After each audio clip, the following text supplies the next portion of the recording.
It's kind of crazy to realise that just in one day the world's richest people lost 200 billion. In fact, the top 10 have lost 300 billion so far this year. Elon Musk heads the list with losing over 100 billion this year. Okay, but there's lessons that you can learn, there's things and there's opportunities. In fact, if you look at Warren Buffett, he's actually made money this year. In other words, by investing in the right areas, investing in the right stock, he took 50% into cash, into fixed yield. And I've been talking about that on my YouTube channel. And you'll see that by doing that, he actually has now lots of money, 300 billion of it. He was criticised for being in cash, but no longer does he need to make excuses about having so much cash. He has the money that he can now be investing. And guess what? Whilst the rest of the world will be looking at stock, being nervous because the market's down, Warren Buffett will actually be looking at opportunities and realising that the opportunities are vast right now. Why? You've got uncertainty because of tariffs, and when there's fear,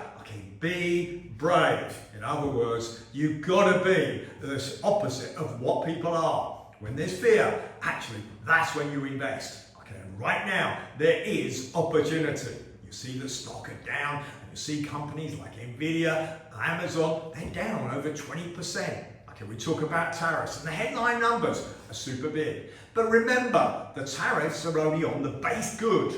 In other words, if a Nike pair, for example, were $100, okay, well, the cost of producing them is $20. So whilst it's $20, the tax, let's say it's Vietnam, about 40%. Is 40% at $20. In other words, it's $8 more. Okay, that can be taken in by the supply chain to some extent. Okay, and also at the same time, some of it perhaps passed on to the consumer, but not all of it. In other words, we've gone from a world where people are talking about AI is going to change the world to a world where all of a sudden people are going, tariffs, scared, run. Okay, yes, the world's changed, but that doesn't mean there isn't opportunities. Right now, there's massive opportunities to look at the right stock. Okay, if you follow me on YouTube, I'll update you on where I think those opportunities are right now.